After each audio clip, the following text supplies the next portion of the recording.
ever seen. So, speaking of preposterous. Oh, what happened this week? This city is just in shambles, from the Catholic Church to the Mill Creek School District to the president of the Erie City Council. That sounds like an average week in Erie, doesn't it? Oh my God. I wanted to start with guns, but you know what? Suddenly, guns aren't as important. Not when we have souvenir baseball bats. Souvenir baseball bats. Not when we have the Catholic Church in Erie and the bishop just outing sex offenders left and right, including both of the priests who were the parish priests from my Catholic church in Edinburgh growing up.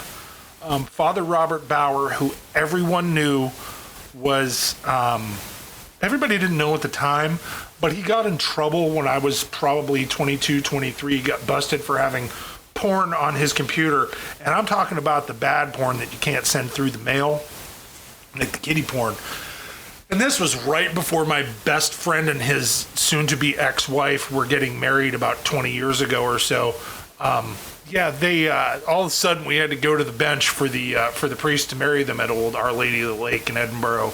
And it was not the other priest, Father Morosky, who also got moved to didn't get moved to another parish. He got moved somewhere else that was not like saying mass and dealing with parishioners on a day-to-day basis. My mom always thought that it was because he was an alcoholic. Everybody knew he was a drinker, but as it turned out, it wasn't because of his drinking. It was because he had credible accusations of child abuse and stuff like that. And I'm like, can we hold these people accountable? They wonder why young people are leaving the Catholic Church in droves. It's because of shit like that. That's why I don't go to church. But it's also because I'm horribly lazy and don't want to get up on Sunday morning. I have that problem as well, yes. Yeah, but stuff like that is really, go to a mass, there's nobody there. There's no young people there. Like, the only young people that are there are people whose parents instilled in them that it doesn't matter. Yeah, that it's sort of out of my lane, honestly. Yeah, I was raised Methodist. Didn't see any Methodist pastors on there. You didn't, but anybody who thinks that stuff like that is exclusive to the Catholic absolutely. Church or religion in general is deluding themselves, because look, first of all, the guy whose name is all over Mercyhurst University, Garvey. Well, it was. They're chiseling it off as we speak. There are seriously probably 5 or 6 guys out there with like air hammers just chiseling shit off of buildings right now. Like, if they're not done already, I bet they had them up overnight. So, what do you think causes it to be more associated with the Catholic Church? The Catholic Church is the biggest church. Very true. There's the Catholic Church, and then there's just so many other denominations. You got your Methodists and your Presbyterians and your all these other churches, and it's just like you look. There's a lot of shitty evangelicals out there. No. Yeah, they that. just. Look at what's his name? Ruby Ray Moore? No, the guy the That sounds like a wrestler you just made. Actually, no, he was an actor in blaxploitation movies. He was he was Dolomite. It was Dolomite. I didn't know Dolomites. Now I have failed you guys. I'm sorry. I used to work at a movie store, dude. I used to work at Papa Rops. Oh, well, then you know everything. If it's some weird esoteric thing, you know it. Yeah, I know that. Hell yeah. But no, it was Roy Moore in Alabama. Yeah. Okay. He was, he professes to be religious as shit, but come on, he was assaulting 13-year-olds and got banned from the mall. So you don't think that that's going on in the other denominations and these evangelicals? You're fooling yourself. Oh, absolutely. But people will bury their head in the sand on that. And then there's a couple things that come up just from my Protestant upbringing and speaking to other people with a similar upbringing. 2 things really come up. The one is that you guys have a pope. It's a governing body. I could not tell you who King Methodist is. I don't know. But and the other is just what they have to go through. They can't be married. They have to stay celibate. Is that manifest itself in that, or is that just get magnified because, as you said, it is the Catholic Church and it is the biggest church? Well, I think it's I've always thought that it's a function of it, where, okay, these men who are celibate, and it's an excuse for these men who are unmarried to be around young boys, and it's stuff like that is always, it's a power thing. Yeah. It's not necessarily, it's a power thing and it's a mental illness, but it's, I have control over these young boys, so I'm going to be able to do this.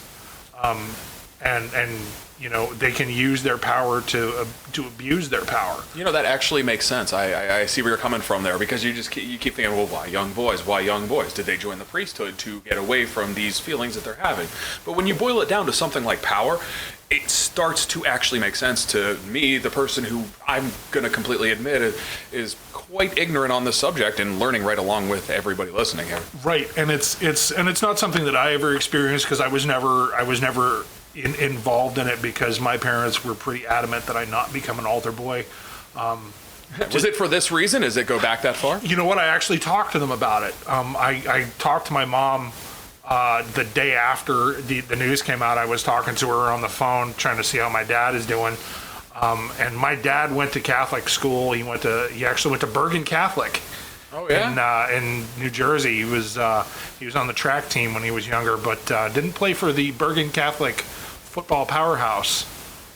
He missed out. Yeah, well, I don't know that he missed out, because I think he probably would have gotten demolished, because he was a skinny kid. Yeah. But and it's not like he's a hulking dude these days. No, he certainly isn't. And he every time I look at him, I'm like, damn, you got some chicken legs, man. But he was never real keen on me doing it, but he never really talked about why. And then I said to my mom when I was younger, I'd like to be an altar boy, and she said, no, I don't want you to do it. And you know what? I just never did it, and I never really pushed the issue, and it was never really something that we talked about. And as I got older, I was like, thank God I was not an altar boy. That was my mom looking out, even if she wasn't looking out. My brother never wanted to do it, and they didn't let girls do it until I was probably 10 or 11, and by that time my sister was like 15, 16, and they wouldn't have let her do it. So, that's about the size of it to me. I think that this is a local scandal, but stuff like this, it's happening all over the country. I think that's what's scary about it, because this is just a local scope, and that was quite the list of names. And you're like, if that's, I highly doubt we have just some major concentration here, like they're dumping the pedophiles on Erie. When you read that, you have to think, man, is this the way it is everywhere? Unfortunately, I think it is, because what they used to do was just, we're going to relocate this priest to a remote parish in Nova Scotia.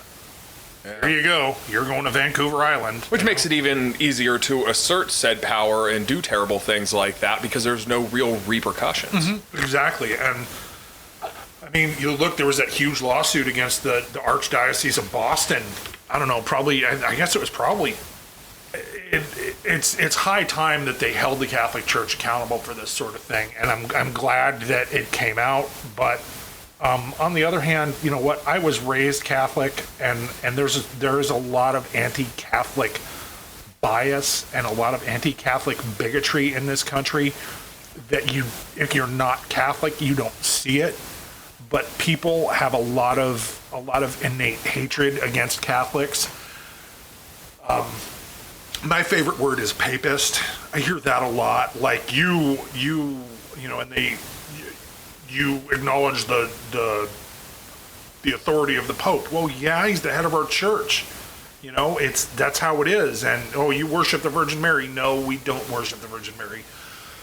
We pray to the Virgin Mary to intercede with Jesus Christ and God on our behalf. That's how it works. But, it's kind of ridiculous that people just assume because they want to be anti-Catholic, because the Catholic Church had a lot of power for a long time. Well, there's a lot of ignorance all the way around with that. I can tell you is, growing up in a household where my mom was raised Catholic and my dad, was not, and obviously we all ended up going in the Methodist direction. My dad's side of the family is Southern, and there was a disconnect in being. They're from the great state of Texas, aren't they? No, they are from Georgia. Oh boy, Georgia. Yeah. My dad was actually born in Atlanta. Oh my. Yeah, he didn't spend much time there. He grew up in Maryland, but yeah, I mean, but still, it's like my grandma. She is pushing 90, and based on when my dad moved up, I would say she hasn't lived in the South proper for 60 years, and she still speaks like Scarlett O'Hara. Like, oh, and I got the vapors. oh yeah, that's my grandma. The vapors. That's my grandma. She's old and still talks like that, but and there was like a real cognitive disconnect between the two, where me stuck in the middle, where you'd see things like that. You'd go to like my cousins who were Catholic, you'd go to their first communion, and you'd be like, what the fuck was with all these Pope things there? And doesn't register in you because church is a little different. And those, whenever it's the way it is in this country, it's the way it is everywhere. Something different, if you don't open your mind to it, will scare you and make you hate those people. Yeah, absolutely. Those damn papists. And I'll be honest, going to Catholic church, if you don't go to Catholic church, it's a lot like doing aerobics, because you're like stand up, sit down, kneel down, stand up, sit down. Oh my God, whenever I'm in a Catholic church, because, I went through the whole wedding phase there for a while. Luckily, I'm old now, so I'm on the other side of that. But I've definitely done to my fair of Catholic churches, and people seem to know what they're doing, and I don't. Like somebody like, oh, peace be with you. I'm like, thanks, bro. What, you too? Okay. Like, it's weird. You want to high five people and then do like the 5-step bro hug with it, and you're like, no, just shake hands, man. Yeah, and then they'll say something and he'll sing something back, and you're looking around like, what the fuck? It is a foreign thing if you're not familiar with it. Well, and I tell you what, I didn't go for a long time, and then they just started changing stuff. And then Mrs. Spears' aunt died last year, and I was a pallbearer for her, and we went, and I'm standing next to one of her cousins, and I'm like, when was the last time you were in church? And he's like, I don't know, like 2005. And I'm like, yeah, I haven't been to a Catholic church in, I don't know, probably since my parents' 40th anniversary, and they just had their 50th, so I mean, it's been 10 years for me. And I'm like, I feel like I was binge watching a show and then I skipped like 4 seasons and then I watched it and I'm like, who are these people? What's going on? I don't understand. Like, it's good to hear that somebody else kind of felt that way. I mean, like, I'm certain a lot of it is based in a tradition that, people find beautiful, but just coming in from the outside looking in with an open mind, it feels very insular. You kind of feel like I'm not supposed to be here. They changed the Nicene Creed. I'm like, I don't even know what the hell that is. I'm saying the old words. It's a prayer. I'm saying the old words, and I'm like, I'm not saying the right words, but I don't know the new words, and I'm like, I don't have a little book, so I'm just. It's called a missalette, I think. But my dad would be smacking me in the back of the head if he could reach me. But is that like the pamphlet that they give you when they go in that your parents hand you? You're like, oh, great, they're singing "Glory Hallelujah." I have to get through this prayer, and then it's freaking football. Yeah, that's exactly. I love that thing. Yeah, that's the we're in the 32nd Sunday of Ordinary Time, and the Rotary is having a spaghetti dinner here at the parish hall on Sunday next, and yeah, that's exactly it. That's there. Well, there's the bulletin. And there's the missalette. Do they print out things on the bulletin? I know my church would sometimes like please pray for Mildred. Her worms have come back. Yeah. And yeah, that's the bulletin. But they'll also do announcements and stuff, like stuff that didn't meet the deadline for printing, I guess. I don't know. But what we used to do was my parents would get up and go to early mass when I was a kid. They'd get up and go to like 7:30 mass. And when my brother was driving, when he turned 16. Me and my brother and sister would get in the car and we'd sneak in and grab the bulletin to prove that we went to church. Oh, that's brilliant. And then we would drive our asses out to Waterford from Edinburgh and get us some pancakes.